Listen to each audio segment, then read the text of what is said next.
Ndagusuhuje cyane nkwifuriza gukomeza kumererwa neza. Nkubwire yuko dukomeje ikiganiro aho dusoma igitabo Amabanga y'ubuzima bwa ba mutimawurugo mu gace k'ikiganiro cyacu kitwa Inyanja y'ibihe mu rukundo.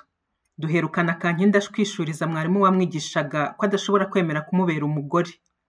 Kuva ubwo mwarimu yahise arakara ntiyongera gutuma Kankindi kumutahanira ibitabo. Reka noneho dukomeze.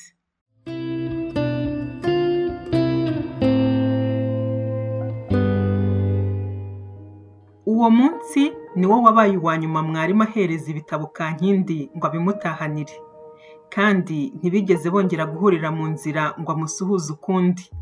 Nuko uhereye ubwo Kankindi akomeza kwigana amasomo y'uwo mwarimu umuhate, kandi agakora ibyo abasabye byose kugira ngo atazabona aho ahera amuha amanota mabi.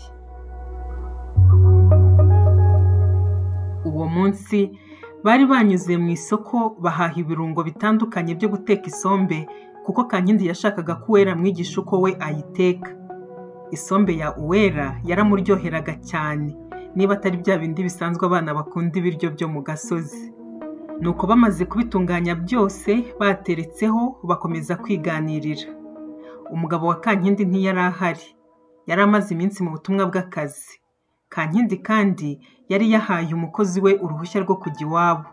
Muri make bari bisanzuye dore ko abana nabo bari bari ku ishuri. Nuko mu gihe bagitegereje ko isombe ishya dore ko idahira amasaha make, barakomeza baraganira. Bari bayitetse ku mbabura kugira ngo itamara gazi. Ubwo Kankindi atangira abwira Uwera ko nanubu atiyumvisha ukuntu atajya ararikira abagabo. Amubaza ukuntu abyifatamo n'umugabo we, ariko Uwera amubwira ko iryo ari irindi banga rikomeye asigaje kuzamuhishurira. Nuko Kankindi atangira kumubwira ukuntu hari ibintu biryoha mu buzima no gukora imibonano mu buryo bwiza akaba abibariramo. Kankindi atungurwa no kumva Uwera nawe yemeranya nawe, ariko yongeraho ko we bimunezeza iyo abikorana n'uwo bahuje igitsina.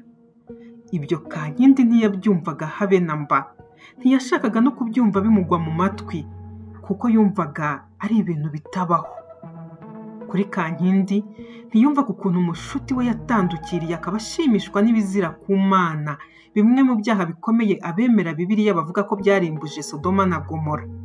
Gusa Kankindi yari abizi neza ko ibyaha byari muri Sodoma na Gomora bitigeze biranduka ku isi nubwo Imana yayihannye, kandi yaranabizirikanaga neza ko uroye nta cyaha kiruta ikindi keretse imbere y'Umuremyi nyir'uguca imanza wenyine.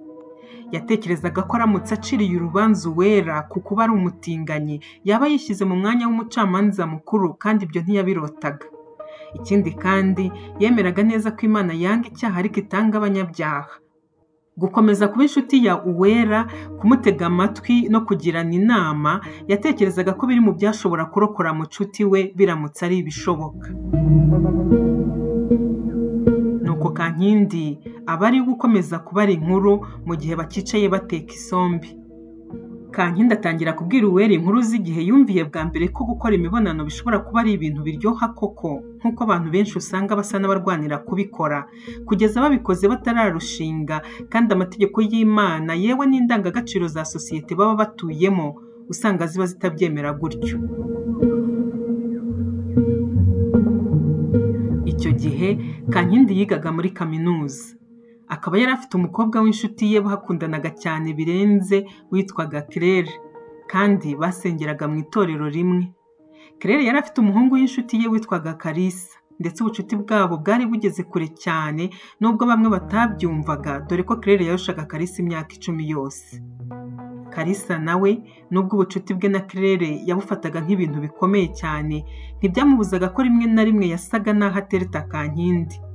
Nyamara mu gutereta Kankindi ntamubwire ko ashaka ko bakundana, ahubwo akamubwira ko ari uko ari inshuti y'inshuti ye Claire, ko ariyo mpamvu nawe amwitaho, amufata nk'inshuti ye, akaba ariyo mpamvu amwifuriza kuryoherwa n'ubuzima.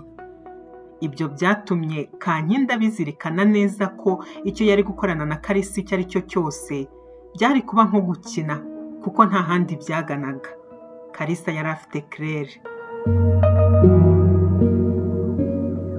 Ariko umunsi umwe Kalisa asaba Kankindi kumuherekeza ku icumbi yabagaho, kuko ngo hari icyo yashakaga kumwereka.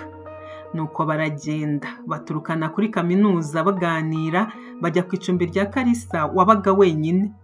Kalisa yari umusore mwiza, umusore wihagazeho. Ni bake wasangaga bashobora gukodesha icumbi nka gutyo batabana n'abandi mu macumbi yo mu kigo. Ikindi kandi nta nubwo Kalisa yaryaga muri kaminuza. Yarihahiraga, agateka cyangwa akarya muri resitora kandi nazo zihagazeho. Iwe hahoraga ibyo kwakiriza abandi banyeshuri bagenzi be, cyane cyane abasore basenganaga, dore ko bakundaga kuza kumureba basa n'abahunga ifunguro rya kaminuza cyangwa se mu gihe babaga bariye ntibahage neza. Claire we yari yarabyungukiyemo. Nubwo yasangiraga n'abandi banyeshuri mu kigo, ariko yashoboraga kujya kureba Kalisa igihe ashakiye kandi akamugurira ibyo ashaka byose. Birumvikana, bike na Kankindi yabibonagaho iyo yabaga yabitahanye kuko yabaga mu cyumba kimwe na Claire.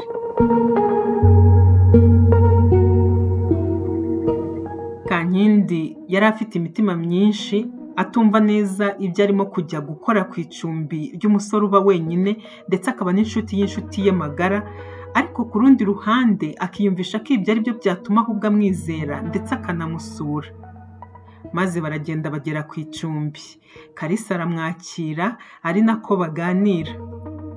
Kera kabaye, Kalisa atangira kwinjira mu kiganiro gisa no gutereta. Atangira kubwira Kankindi ukuntu amukundira ko yitonda kandi akaba azi ubwenge ndetse akaba ari n'umukozi. Kankindi akaba yaragiraga ubwoya bwinshi umubiri wose, ariko Kalisa we akaba ntabwo yagiraga. Nuko atangira kumukorakora ahantu hatandukanye, amubwira ukuntu ari mwiza cyane, ko akunda ubwoya bwe cyane, ndetse aranamubwira ati, icyamukambyarira umwana Kankindi, ndahamya ntashidikanya ko yazagira ubwoya nk'ubu bwawe. Ubwo Kalisa atangira kuva ku maguru azamuka agera no ku matako, ariko ashima imiterere ya Kankindi. Kankindi abonye bitangiye kugera kure, amubwira ko atazi ibyo ashaka ko bakora, ariko ko we atabishaka ndetse ko ataranabikora na rimwe, kandi akaba yumva igihe cyo kubikora kitaragera. Kalisa aramuhumuriza, amubwira ko nawe atateganyije ko bakora ibyo atekereje, ariko ko ashaka ko bishimira ubuzima. Nuko buhoro buhoro atinyura Kankindi. Kankindi amufata ku gitsina cye, maze nawe buhoro buhoro agera ku myanya y'ibanga ya Kankindi, amusezeranya ko agira ngo gusa mwumvishe uko bimera, ariko ko ataza kubikora. Bombi basengeraga mu idini rimwe. Kalisa yamubwiraga ko atatuma bakora icyaha. Nuko koko nk'uko yari yabimusezeranyije, ntiyahuza imyanya yabo, ariko akoresheje intoki amukorera ibintu Kankindi atajya yibagirwa na rimwe kuko byamuryoheye cyane. Gusa ntibyamubujije ko ataha yibaza niba atari nk'aho yakoze imibonano mpuzabitsina. Yibazaga niba Imana iza kubibara nko gukora icyaha, cyangwa se niba koko nta cyaha we na Kalisa bakoze.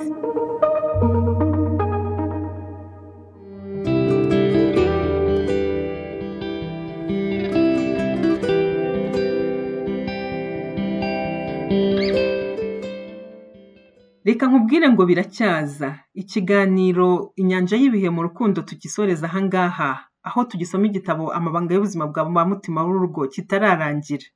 Ariko dukuyemo irihe somo? Mu buzima ni byiza ko abangavu, ingimbi batozwa ko nta muntu wizera uwundi, kandi ko iyo bigeze ku gikorwa cyo gukora imibonano bigoye cyane ko umukobwa yizera umusore amubwira ko badakora imibonano mpuzabitsina. Kalisa yabereye Kankindi imfura, ntiyamukoresha imibonano nk'uko yari yabimusezeranyije. Ariko nanone ushobora kwibaza niba ibi yamukoresheje atari kimwe no gukora imibonano, nubwo bwose bwo bitatuma yandura sida, ngo yandure izindi ndwara zandurira mu mibonano mpuzabitsina cyangwa se ngo atware n'inda. Niba koko yaramukorakoye kugera aho yumva ubushake ubusanzwe bubonerwa mu gukora imibonano buje, ese twabyita iki? Gukinishanya se? Icy'ingenzi ni kimwe. Mubyeyi, toza umwana wawe, cyane cyane uw'umukobwa, ko niba adashaka gukora imibonano mpuzabitsina n'umuhungu, agomba byanze bikunze kwirinda bibaho kuba yagira aho ahurira n'umuhungu hiherereye, kuko ari ahantu haba hashobora kubera ibyo we ataza kubasha gushyiraho akadomo. Ndagushimiye cyane ko wakurikiye episode y'uyu munsi, nizere ko itaha itazagucika. Ndagushimira cyane ko wakanze subscribe kuri iyi channel, Sek channel, kandi ko niba wari utarabikora ugiye guhita ubikora none ahangaha mbere y'uko usohoka muri iyi video, kuza kureba n'izindi video zasohotse zitandukanye. Ndagushimira cyane wowe udahema gushyiraho like cyangwa gushyiraho comment kugira ngo ukomeze kudutera ingabo mu bitugu, utwereka ibyo ushima cyangwa se ibyo wifuza ko twahindura. Ukomeze kugira ibihe byiza cyane, naho mu kiganiro gitaha njye ndi Shangazi Emma-Claudine.